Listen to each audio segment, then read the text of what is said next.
So, let's get in. Burnout. Is it like a silent killer, or is it something that we just have to accept that is going to happen? Because burnout, for a large amount of professional guys, is that hidden killer that is slowly but surely destroying our mental, emotional and physical state. Now, in November, I didn't realise, but for the majority of it, I was utterly burnt out. And I only realised last night when I was thinking about why I had been like I'd been in November, why my patterns of behaviour had changed slightly, and why I felt like so stressed, I guess. And then I went through writing a piece on burnout and realised I was struggling with burnout. So I wanted to share this with you, because if it can help one person stop, step out, breathe, then it would do its job. And I'm going to share the three things, or the three components that made me realise that I was in a state of burnout. So I'm going to share them with you. But before I do, I want to go through, I wrote down a couple of symptoms here, and these were the main symptoms that I was struggling with burnout. So I'm going to go through these right now and read these out to you. Okay, so some of these you might recognise in yourself. Okay, so the first one was physical and emotional exhaustion. So it's that state where you wake up and you're just like struggling with energy. You struggle to get out of bed, and we still do it, but we're just drained. I think drained is a real good insight, right? Cynicism, trying to get my tongue around this, acting very negatively, cynicism and detachment from reality. So it's just kind of like, I experienced this in a way that I would just be in my bubble, and I didn't want anyone to pop my bubble or come into my bubble, because I was just detached, and that's what I was just focusing on, right? Reduction in performance.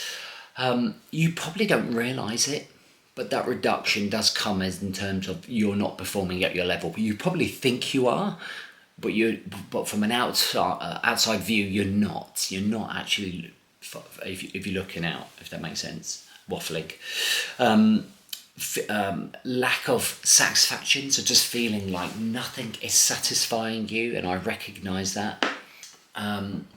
Recognising, always thinking what you've done is not enough. So like when I finished a seminar, I was like, could have been better. I didn't fully recognise what we had achieved until now, and it was all kind of negative. Increased irritability. I think this is the highest one for me.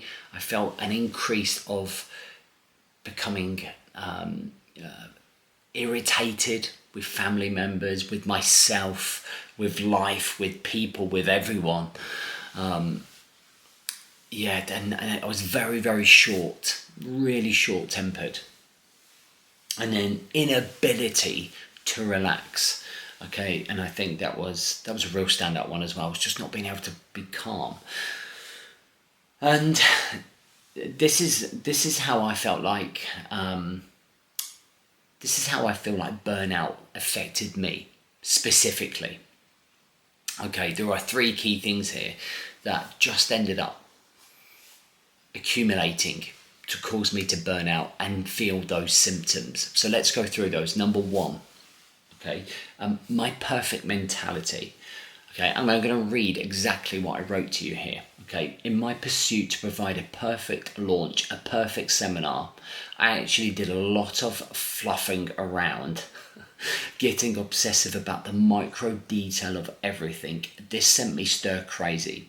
I had upped my working day by 25%, which, as you'll read, encroached on my barriers.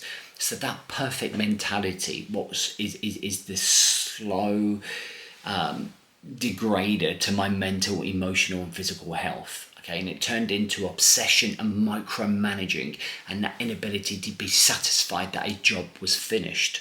So I had to keep going back in. I had to keep rechecking. And this was slowly building up the programming of my mind and sending me slowly crazy. So that was number one. That was the first step in terms of my burnout in November. And it actually started at the very end of October. Number two. So I'm going to read exactly what I wrote. Disrupted routine. Through November, my routine was disrupted. I spent a whole week in the Alps on the mastermind. I was on there with no barriers in this position, which there were no family around, so I just worked. Okay, in this position, which meant I just worked 75% of the time that I was in the Alps. I worked. Okay, it was mental. When I came back, because of the working practice I adopted in the Alps, I found it hard to relax when I came back. A lot of the weekends were then taken up with commitments, not leaving me any time to detach from work. So that then led on to the burnout.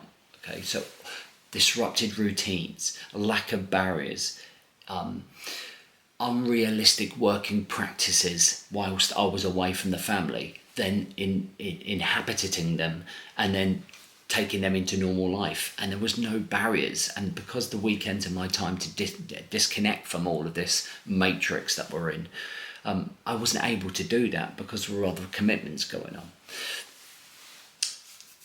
So that slowly but surely ate away at my energy, at my motivation, at my morale, and slowly burning me out.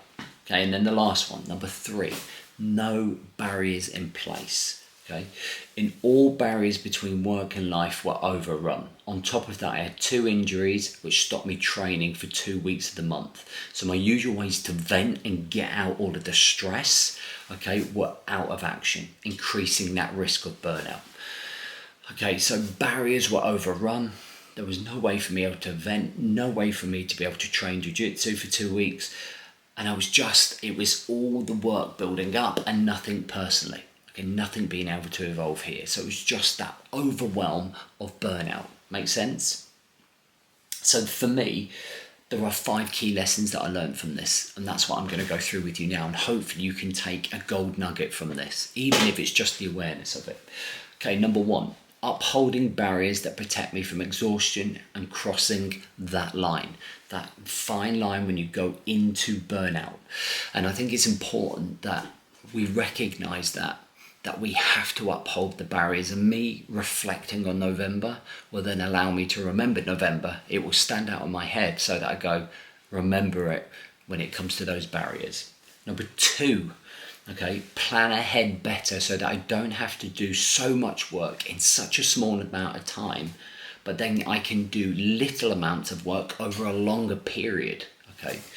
Number 3, if injured, do more walking, spend more time outside, make more time for myself. Number 4, trust my own ability and stop trying to have this perfect mentality that keeps eating me up and keeps driving, okay, the burnout. And then ask my wife to kick my backside when I'm in that state. So that is a little example of how I fell into burnout, but also the things that I learned from it. And sometimes we just need somebody to say, dude, you're burning out.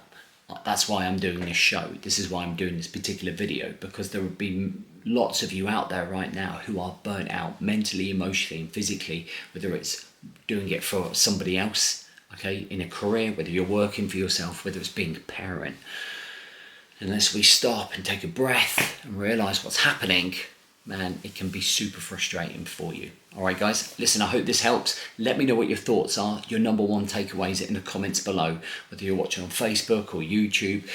It's good to kind of see people's stories so that they realise they're not alone in this. Happy? All right, have a great day. I'll see you Friday.